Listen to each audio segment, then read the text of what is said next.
voting is coming up, and that's going to be a problem if the Republicans can't take the control back at the Senate. Right. Well, our voting record, it serves two purposes. The first is to let our members and the public know, and other small business owners know, who has been voting for the agenda of small business and who's been voting against it. And I think if you look at the numbers, it's fairly clear.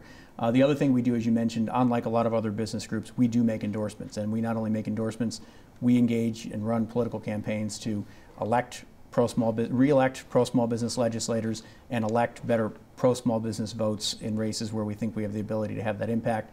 I think there are going to be a lot of opportunities for us to do that this year. We are going to be much more aggressive as an organization doing that this year than we have been in the past.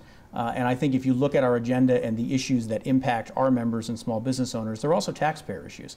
And so if you look at sort of the things that have people around the state very upset with the decisions that the leadership in Albany has been making, particularly over the last 2 years, there are things that apply much more broadly than just small business owners. So we'll be out there making the case and helping our friends and making sure folks know who's done the right thing the last 2 years and where we think we have an opportunity for better votes. Based on these two documents, these two reports, you did better as an organization when the Republicans were in charge. So from there, can we then suggest that NFIB would prefer it to have the Republicans back in charge of the Senate? Well, we look at every race and every candidate individually. We look at their voting record. In open seat or challenger races, they return a survey and tell us where they are on these sort of similar issues that are on the voting record.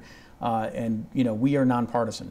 We are not, in favor of one party or the other. And I'll tell you, we did do a lot better 2 years ago than we did now. And I wish that these numbers were better, because if these numbers were better, particularly in the Senate, any one senator's voting record being better on any one of these bills would have meant that any one of these bills wouldn't have become law. Because of how closely divided they are. They wouldn't have become law. Right. We defeated that citizen suit bill and the farm labor bill because senators in the majority were willing to do the right thing and say no to bad bills. And I sure wish it happened more.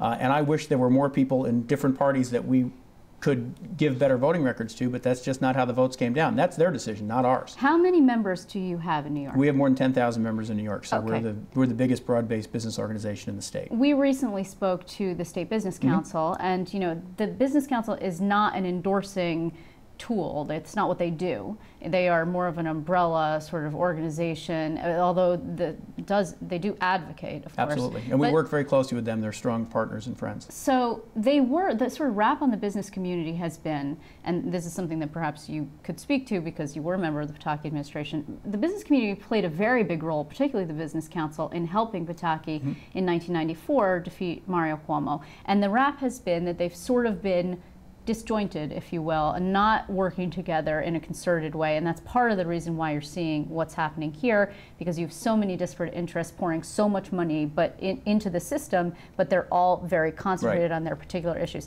Do you agree with that, and do you think that there's a possibility here that business could have more of a role? And I know that there are a lot of people out there that think that that's not such a fantastic thing, but from your point of view. Well, I think, the initial criticism absolutely historically was right. And when I was on the other side and was part of an administration that was getting beat up regularly, there were a lot of times we wish the business community could have engaged more effectively. I think, in fairness, that's changing.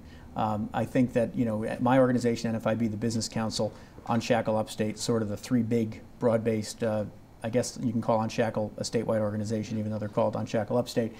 We work very closely together on the policy front, and I think and then there's a lot of other smaller regional groups that represent specific areas that we're very actively engaged with.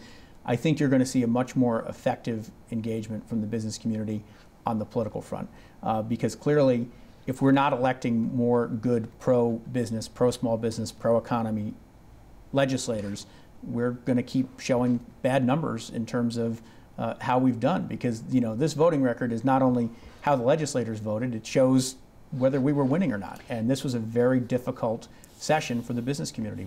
We got beat up pretty good. It's going to be interesting because we've been talking to a lot of different special interests, for lack of a better word, on this show. We saw, for example, Empire State Pride Agenda, and Ross Levi was here talking about his particular focus, which is electing senators who are yes on gay marriage. Your particular focus is electing lawmakers who are yes on small business. Then you have, for example, Planned Parenthood would like to see lawmakers who are yes on women's pro-choice and women's reproductive health. So not all of these are very disparate issues, not all of them, there's no confluence. So it's going to be interesting to see who does very well and who does not. Also, if viewers want to find these report cards, where would they do that? They will be up on our website, which is www.nfib.com/NY, and they should be up there very soon. And we'll be getting back in touch with you to see who it is that you endorse. We will be glad to come back and talk about that because we'll have a story to tell there. You will indeed, I'm sure. Thanks very much. Thank you, Liz.